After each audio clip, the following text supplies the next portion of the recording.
Luo Feng's sudden decision to take action against Mei Wuqi shocked everyone present in Dreamflower Tower. Zhu Yu was immediately alarmed, knowing that this matter involved one of the 5 great families and could cause enormous consequences. However, Morosa remained completely calm, as he understood his master's personality and believed Luo Feng would never act without confidence. Moyu Qingyan was also nervous but quickly followed behind, eager to witness what would happen next. At this time, Mei Wuqi was still in a relaxed and arrogant mood. After Gao Wushui had left, he mocked him for being unworthy of his position as the leader of the Huyang Guard because he had dared to oppose the 5 great families. Mei Wuqi even planned to use his family's influence to remove Gao Wushui from his position. Together with him were Commander Qian Yu Chong, an eternal true god serving the Meiwu family, and Zhang Chengyu. None of them expected Luo Feng to suddenly appear. When Luo Feng approached, his gaze immediately fell upon Mei Wuqi. Without any hesitation, he accused Mei Wuqi of committing countless crimes, including establishing the sinful city where innumerable citizens of Yu Kingdom were tortured and slaughtered. He specifically mentioned that Mei Wuqi had captured several billion people from Fangzhou City alone. According to the laws of Yu Kingdom, such crimes were unforgivable and deserved the death penalty. Hearing this, Mei Wuqi immediately realized that Luo Feng had not come merely to argue with him. He tried to deny everything and claimed that these accusations were nothing but false rumors. However, Luo Feng laughed at his excuses. He pointed out that Mei Wuqi had personally brought many eternal true gods to visit his sinful city and had proudly displayed his cruel actions, meaning his crimes were already well known throughout Huyang City. Luo Feng further revealed that the Flame Wind Pavilion possessed complete evidence of Mei Wuqi's atrocities, and a powerful organization that valued its reputation across the vast land of origin would never fabricate evidence against someone like him.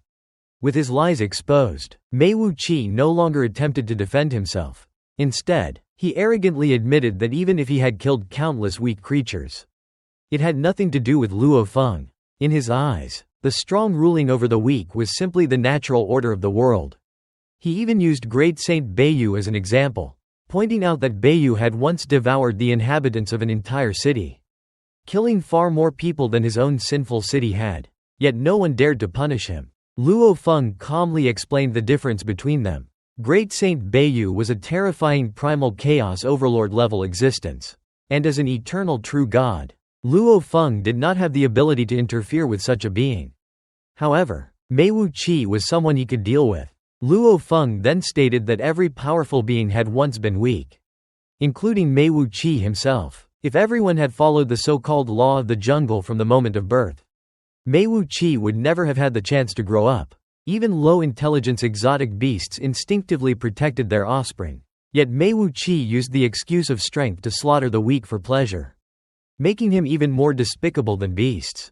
After saying that, Luo Feng announced that he would act according to the laws of Yu Kingdom and personally send Mei Wuqi to his death.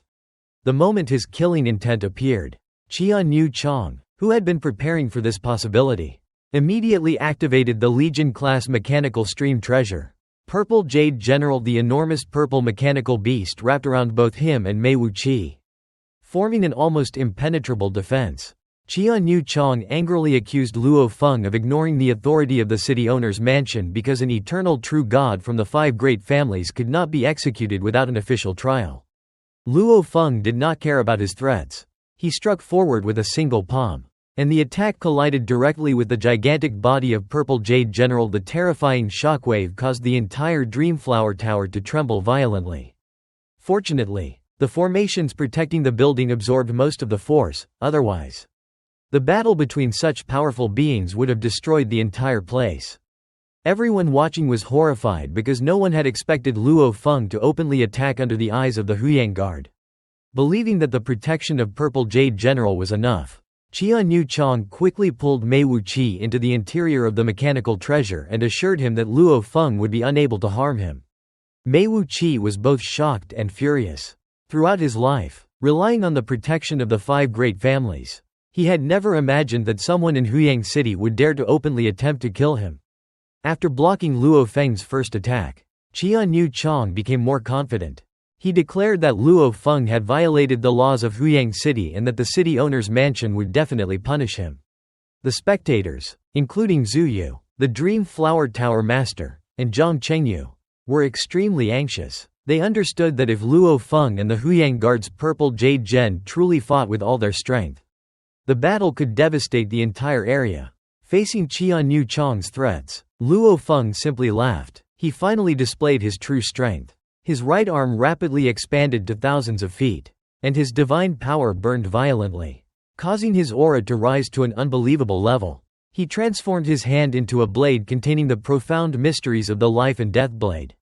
During the previous exchange, he had already measured the strength of Purple Jade Gen and realized it was comparable to the Blood Python Association leader controlling the Life-Blood River.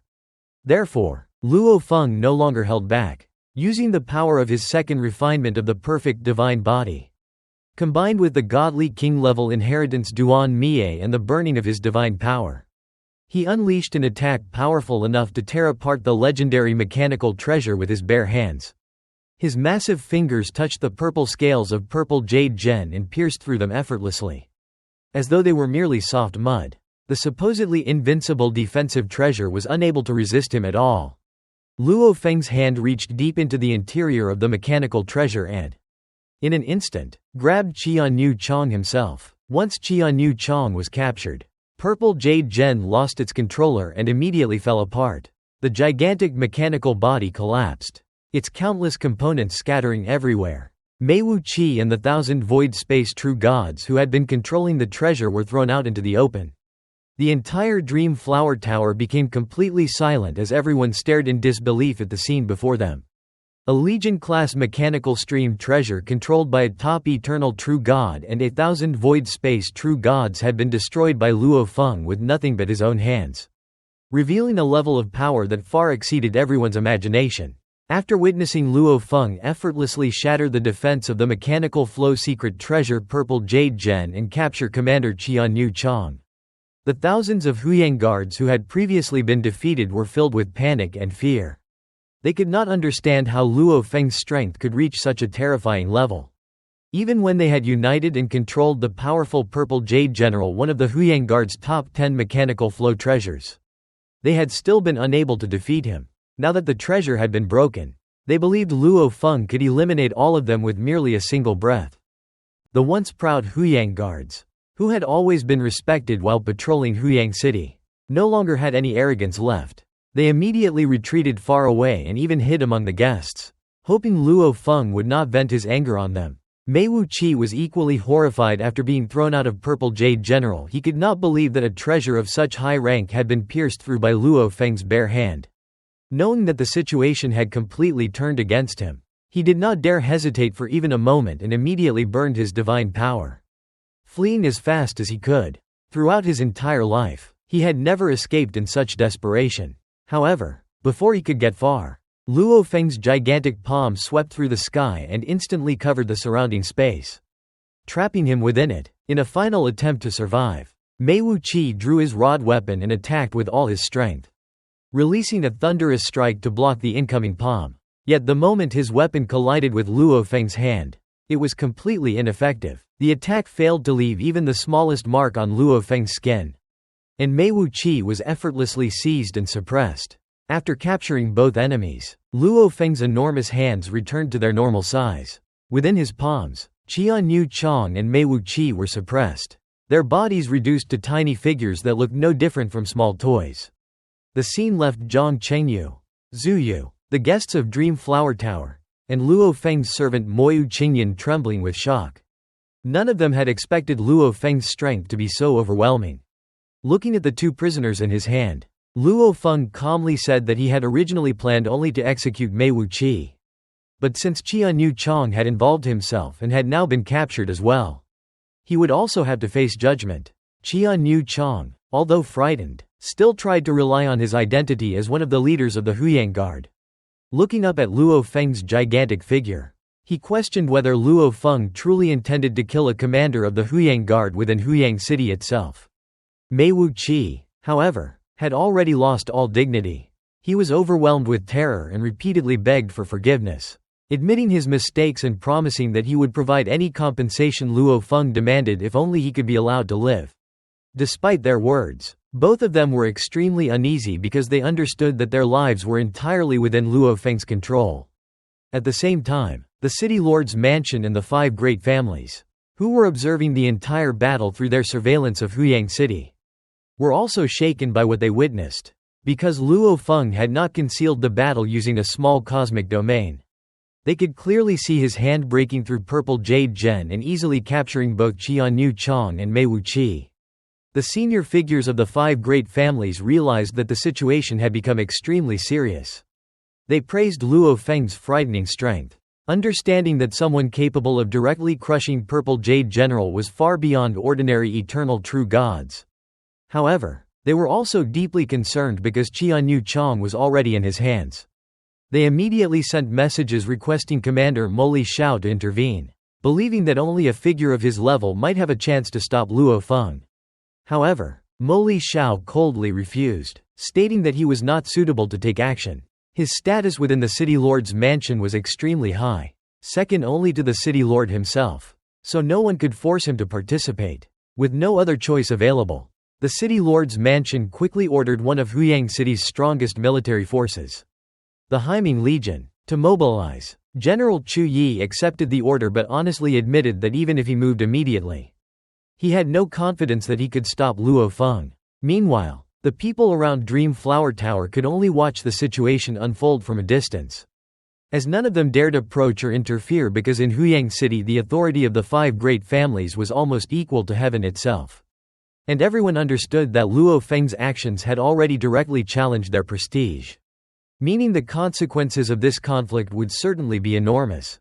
Ignoring the pressure from the 5 great families, Luo Feng looked down at Qianyu Chong and began exposing his crimes, revealing that during his investigation of Mei Wuqi's countless sins, Qianyu Chong's name had appeared repeatedly and that he had not merely been a subordinate carrying out orders but had personally helped Mei Wuqi capture numerous true gods, clean up evidence, and cover up the crimes committed by the Mei Wu family. Hearing these accusations, Qianyu Chong was greatly alarmed because every word was true, as he had long served the Mei Wu family as an eternal true god and carried out countless dirty tasks, even blaming Mei Wuqi in his heart for being foolish, since if Mei Wuqi had secretly tortured and killed those true gods the matter might never have attracted attention.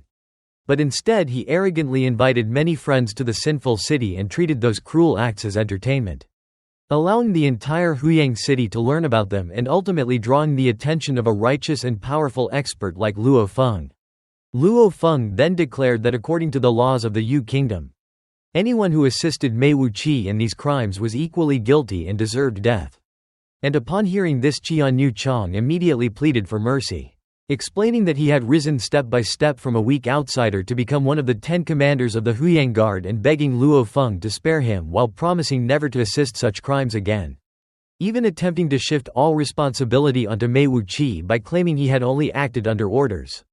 However, Mei Wuqi immediately became furious and exposed Qianyu Chong's lies, shouting that he himself did not even dare openly capture so many true gods and that many methods and plans had been proposed by Qianyu Chong, accusing him of actively assisting and then trying to push all the blame onto him at the moment of death.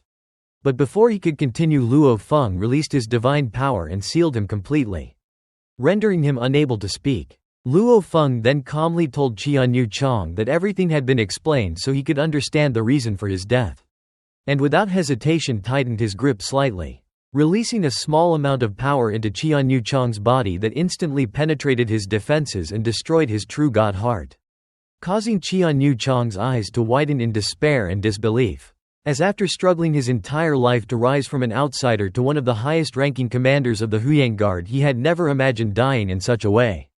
His greatest regret being that he had encountered a terrifying expert like Luo Feng who could ignore the authority of the 5 great families and execute him openly within Huyang City. After Qianyu Chong died, Luo Feng calmly collected his body into the Star Tower while Mei Wuqi remained trapped in his palm.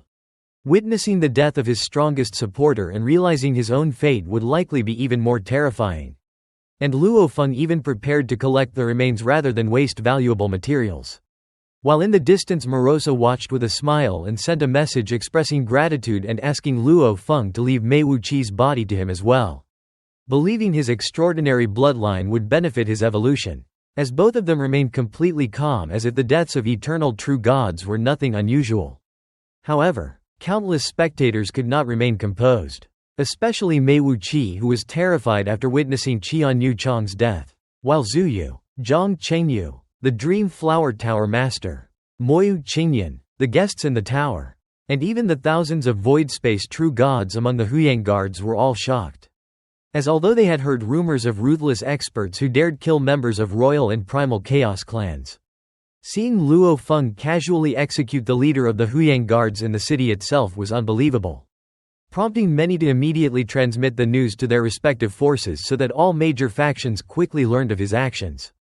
With death approaching, Mei Wuqi abandoned all pride and desperately begged for mercy, promising to agree to any demand.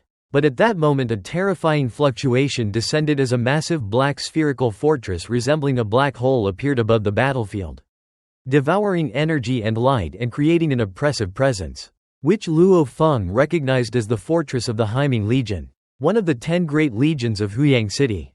The Huyang Legion was far stronger than the Huyang Guards, as Qianyu Chang's Purple Jade General was only comparable to the Blood Python Association leader, while a single legion could suppress such an opponent in battle. Though killing such powerful eternal true gods was difficult and the Blood Python Association leader had only failed to escape because he encountered Luo Feng. A three-eyed face appeared on the fortress as General Chu Yi spoke, requesting Luo Feng to stop and explaining that Mei Wuqi, as an eternal true god of the Meiwu family, should be judged by the city lord's mansion rather than executed privately. But Luo Feng questioned whether the city lord's mansion would truly sentence him to death. And although Chu Yi admitted the matter was too large to protect Mei Wuqi openly, Luo Feng rejected mere punishment and insisted he must die. Mei Wuqi continued begging while Chu Yi warned Luo Feng that killing Qianyu Chang had already crossed a major line, and executing a member of the 5 great families would be equivalent to humiliating all of them and challenging their authority, advising him to consider the consequences. Yet Luo Feng showed no fear and declared Mei Wuqi would die no matter what and that the Haiming Legion should also consider the consequences if they interfered, causing Chu Yi to recall Qianyu Chang's fate and judge that Luo Feng's strength might rival Shui Yun, whom even the city lord's mansion with all its methods and formations had failed to defeat, meaning even multiple legions might not capture him. Chu Yi also believed Mei Wuqi had brought disaster upon himself by exposing his crimes before too many witnesses and provoking someone like Luo Feng. And while Mei Wuqi cried out for help from Chu Yi and the city lord's mansion, Luo Feng coldly declared that everyone was watching but none could save him and that anyone who tried would also be killed. His words spreading across the battlefield as the high-ranking figures of the city lord's mansion reacted differently.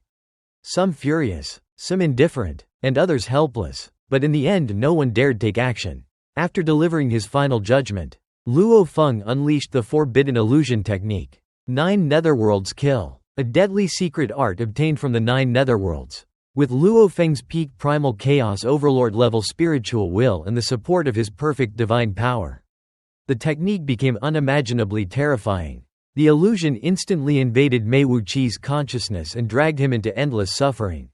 Luo Feng intentionally allowed Mei Wuqi to experience the same kind of torment that he had inflicted upon countless innocent creatures throughout his life. The illusion transformed into a nightmare of unbearable pain and fear. Luo Feng then transferred Mei Wuqi into the Star Tower, where he was left alone in an empty space to suffer. Because Mei Wuqi had relied heavily on his family's resources and had never tempered his spiritual will through true hardship, his mental endurance was extremely weak. Unable to withstand the torture of 9 Netherworlds Kill, his consciousness collapsed after only a little more than 10 breaths, and he died in complete despair. Luo Feng observed everything from within the Star Tower and was not surprised by the result.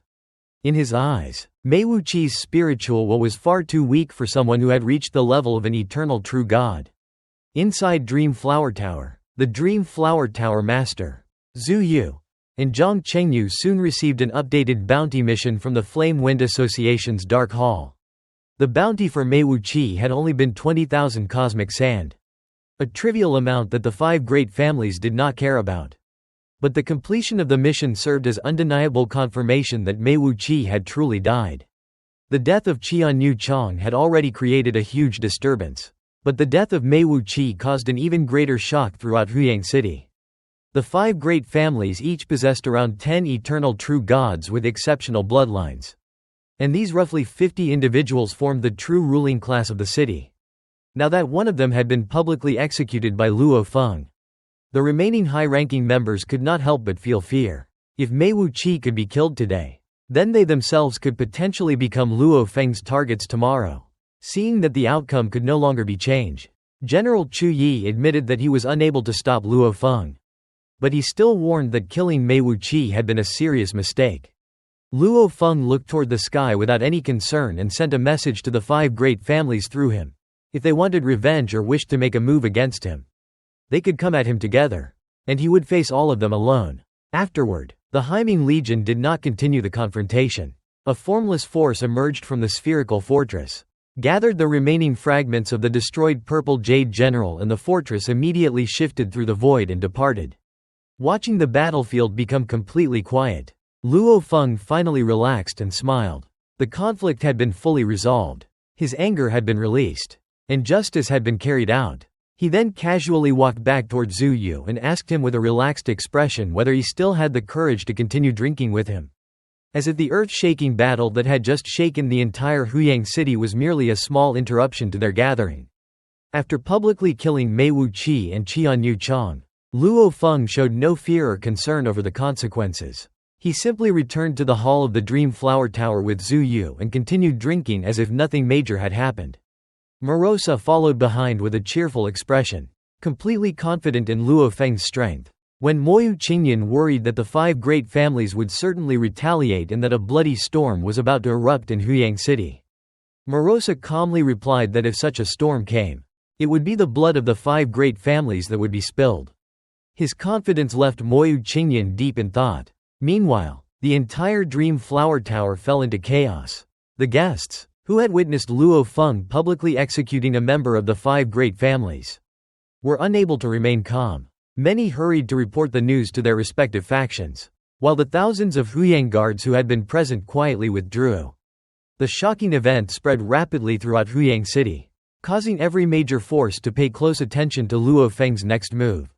While drinking with Zhu Yu, Luo Feng remained relaxed. Zhu Yu could not help but admire him. But he also warned that Luo Feng's actions were equivalent to challenging the very rulers of Huyang City.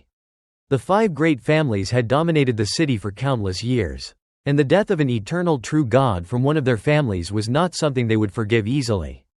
However, Luo Feng only smiled and stated that he was openly staying in Huyang City and was curious to see what methods they would use against him. Zhu Yu understood that his own family could never act so boldly because they had many responsibilities and relatives to protect. Luo Feng explained that this was the difference between them. He was a lone cultivator with only 2 followers by his side and had no family or clan that could be threatened, allowing him to act according to his own will. Although Zhu Yu warned that the 5 great families might invite powerful experts from outside Huyang City, Luo Feng was still unconcerned. He believed that he had already shown enough restraint by killing only Mei Wuqi and his accomplice Qianyu Chang. He did not slaughter the other Huyang Guards and even allowed them to take away the mechanical flow secret treasure Purple Jade General from his perspective, even if the matter reached the ears of a primal chaos overlord. His actions deserved praise rather than punishment. Luo Feng then revealed his understanding of the thoughts of the godly kings and primal chaos overlords. These supreme existences ruled vast territories and possessed enormous clans with countless descendants. Because the number of clan members was too great, many branches had to be placed throughout different primal chaos prefectures. However, the true concern of these rulers was not protecting every single descendant but maintaining the prosperity and stability of their cities. Because countless true gods living in those cities continuously provided resources through residence fees. Those resources supported the city's military forces, while the majority ultimately flowed to the godly kings and primal chaos overlords themselves. For that reason, strict laws were established to guarantee the safety of the citizens. Mei Wuqi's crime of massacring hundreds of millions of people inside Huyang City was a direct violation of those laws. Luo Feng stated that if the godly kings or primal chaos overlords learned of this matter, they would be the first to want Mei Wuqi dead. If they instead punished the person who eliminated such a criminal, They would only become a laughingstock among the other supreme rulers of the Yu kingdom. Due to the inheritances of Duan-Dong River and God King Jin, Luo Feng understood the way these supreme beings thought. The weak and foolish descendants of their clans were merely left to struggle and be eliminated. And only the truly capable individuals were worth their attention. As they continued their conversation, Luo Feng also examined the treasures left behind by Mei Wuqi. What attracted his attention the most was the secret treasure called Sinful City, which Mei Wuqi had always carried with him. After using his divine power to inspect it, Luo Feng discovered that more than 180 million citizens were still trapped inside. The horrifying scenes within even made someone as experienced as Luo Feng feel shocked. These survivors had suffered unimaginable torture for a long period of time. Many of their minds had become distorted, their spirits damaged, and their auras were filled with madness and hatred at the same time. The remaining 8 eternal true gods of the Meiwu clan branch in Huyang City gathered inside their primal chaos armor No. 5 cave dwelling. They were furious because Mei Wuqi had not been killed secretly but was publicly executed in front of countless witnesses, which they considered a direct humiliation of the Meiwu clan's authority. Some immediately proposed asking powerful experts from their ancestral land to come and kill Luo Feng. The true Meiwu clan was one of the greatest primal chaos clans in the entire Yu kingdom, possessing nearly 10,000 eternal true gods and 2 primal chaos overlords, with many experts far stronger than those stationed in Huyang City. However, the senior members quickly rejected this idea. They understood that Mei Wuqi's actions were an undeniable crime. The laws established by the godly kings and primal chaos overlords clearly demanded the protection of city citizens. And exposing the truth to the ancestral land would not bring support but punishment. As a minor branch that had been sent to Huyang City to enjoy wealth and privileges, they feared losing their positions and being assigned to difficult duties elsewhere. Therefore, they decided that they could not pursue revenge openly. But they still had to secretly punish Luo Feng. If they allowed a lone eternal true god to kill a member of the 5 great families without consequences, the prestige of all 5 families would collapse.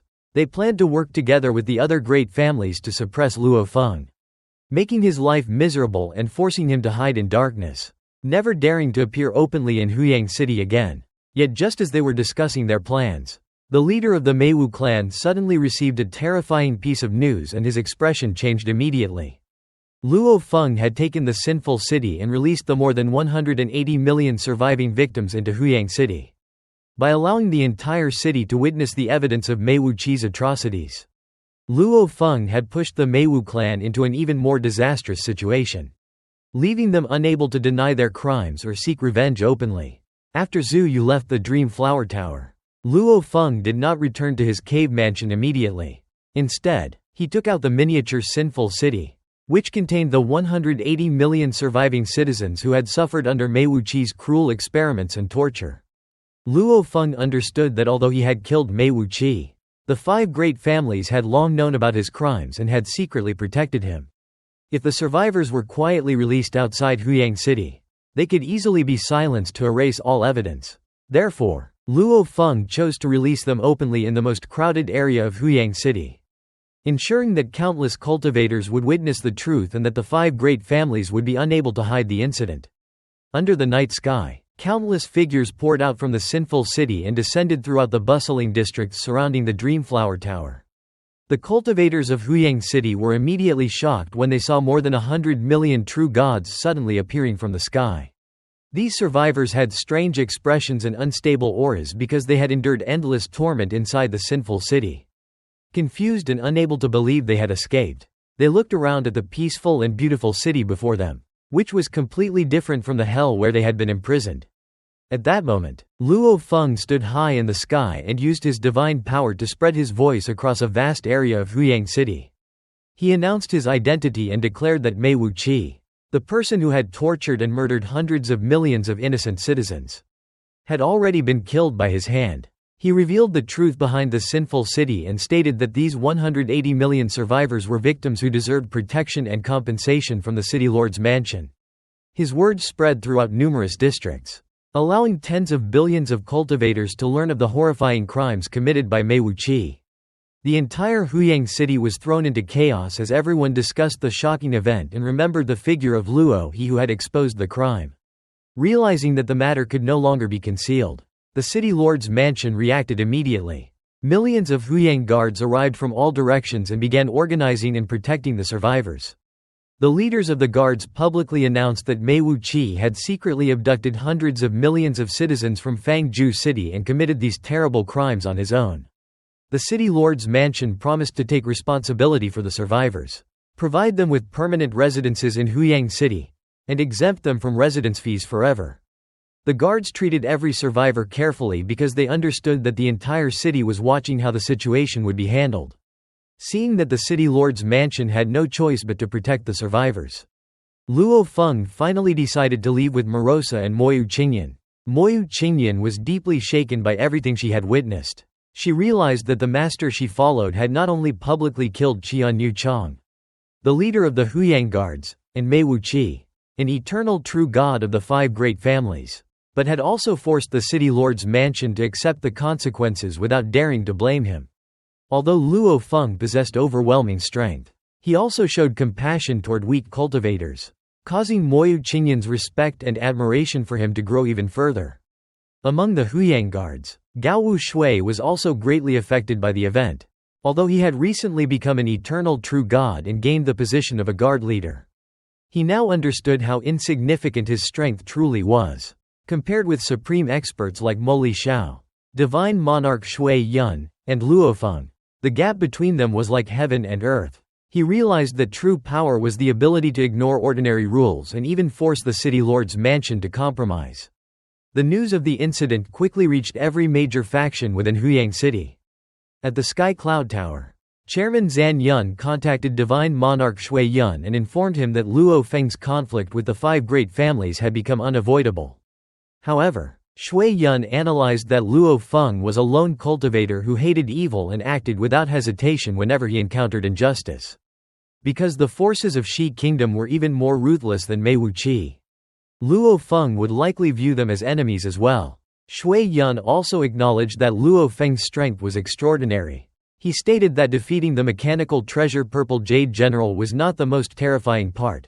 What truly shocked him was that Luo Feng had pierced through the body of this Legion-level mechanical treasure with his bare hand, proving that his combat power was no weaker than Shui Yun himself.